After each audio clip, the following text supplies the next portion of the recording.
ජීවිතේ අපි කාටත් පොදු සාධාරණ ධර්මතාවයක් තමයි මරණය කියන්නේ. මරණ මොහොතේදී අපිට මතක් වෙන ලොකුම කරපු පව හෝ ලොකුම කරපු පින. ඒක වළක්වන්න බෑ. රූප වේදනා සංඥා සංකාර විඥාන කියන මේ කොටස් පහ සෙවණැල්ලක් වාගේ අපේ ශරීරයේ ඉවත් වෙනවා අපිට පේනවා. මරණයට තප්පර ගානක් තුලදී අපිට මේ සියල්ල පේනවා. ඒ වෙලෙට මතක් වෙනවා කරගත්ත කුසලය. ඒ වෙලෙට මතක් වෙනවා කරපු ලොකුම තමන් කරානම් පව.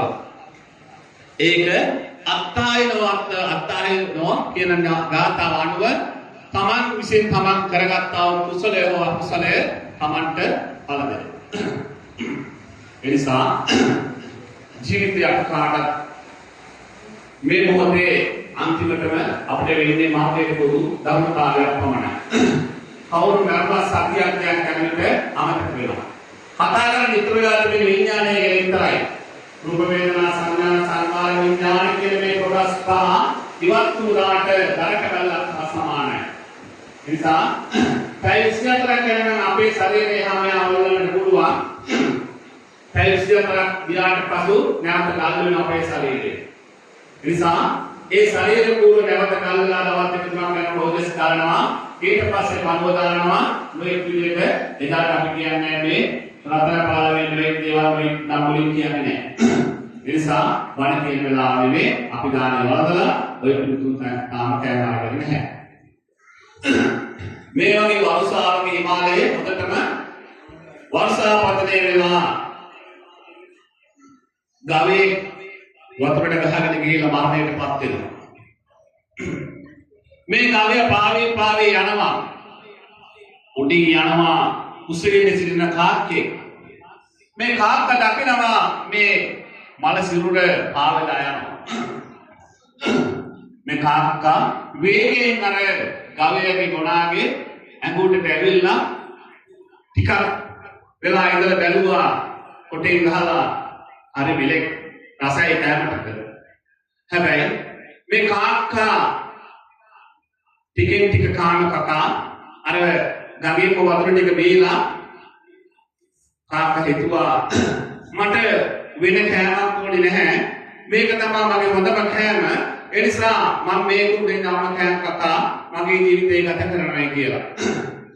ඕම ක්‍රමෙන් යන විට මුහුදටම ගියා මේ ගවයා. ටිකෙන් ටික මුහුදට ගිහිල්ලා මේ මුහුද දුරටම ගියා. මාළු ටික බැලුවා හොඳ කෑමක් මුහුදට දැම්මාම කොහොමද තප්පර ගානේ විනාශ කරනවා. මේ කාක්කට දැන් ඉතුරු වෙලා තිබෙන්නේ අනක් විතරයි කාක්කා ඉන්න. කාක්කා හිතුවේ නැහැ මට මේ වගේ දෙයක් වෙයි කියලා. අර ගිජුභාවය නිසා රසභාවය නිසා ඒකට වහල් වෙච්ච නිසා අර මුහුදට ගව් ගානක් දුර ගිහිල්ලා දැන් අනේ වාඩි වෙලා ඉන්නවා. මුහුදු වතුර බොන්නත් බෑ.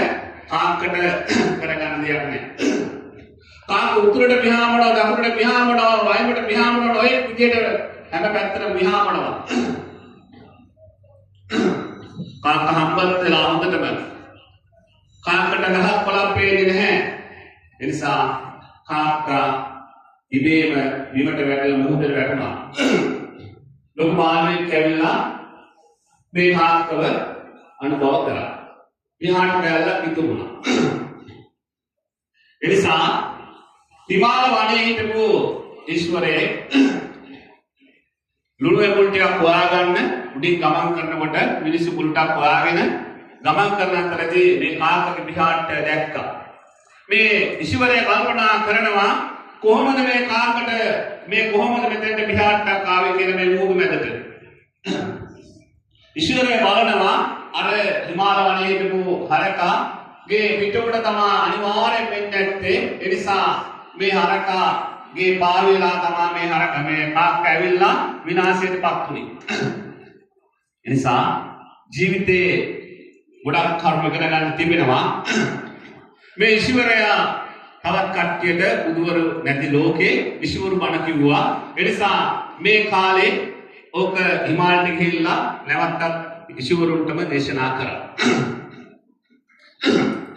ඒ නිසා මේ කාක්කා කල්පනා කරේ නැහැ මගේ ජීවිතේ නැති වෙයිද කියන එක. ඒ නිසා අපි කෙටි කාලයයි අවුරුදු 80ක් ජීවත් වුණොත් අවුරුදු 40ක් නිදී අනාමෝදයකින් යුක්තවයි තවත් 10ක් 12ක් ඉන්නේ.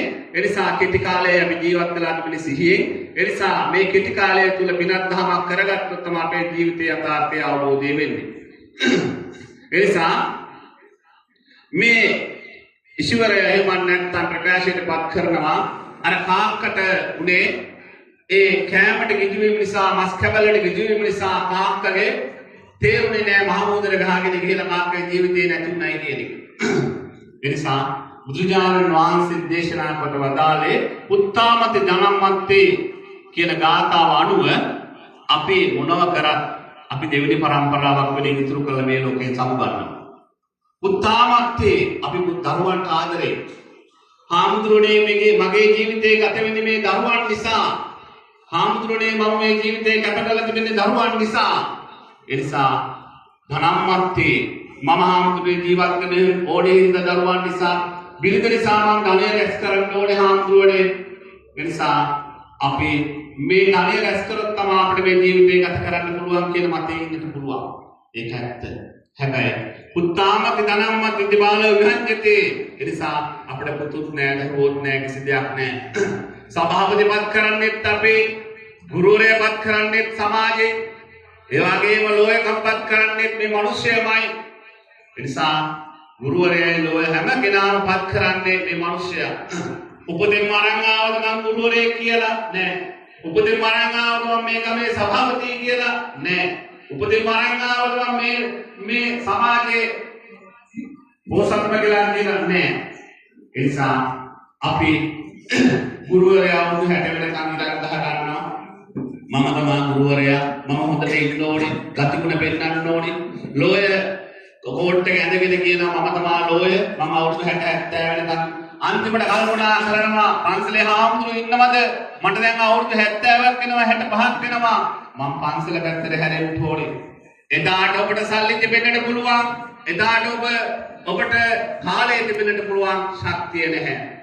ඒ නිසා පොඩි කාලේ ශක්තිය තිබෙනවා, කාලය තිබෙනවා, මුදල් ඇති වෙන්නට පුළුවන්. ඒ නිසා ඔබේ හාමුදුරුවෝ ගලක් උඩ හරි කමන්නේ පන්සලක් හදනවා නම් ඔබ ඒකට පිහිට වෙන්න. ඔබ ඒකට ශක්තිමත් වෙන්න. ඒ නිසා ශාසනය කියන්නේ පණිවිඩය. මේ ශාසනය ඔබ යමක් කරලා සතුටු වෙන්න පුළුවන් නම් ඒක තමයි පින කියලා අපි චිත්තම් පුණාති හදයි යන්නේ බුදුජානන් වහන්සේ දේශනා කොට වදාළේ. ඒ නිසා දිගින් දිගට මම කියන්නේ නැහැ. ඒ නිසා කල්පනා කරගන්න මේ අවස්ථාවේදී මෙතන ඉන්නේ ගොඩක්ම මම අඳුරන පිරිස.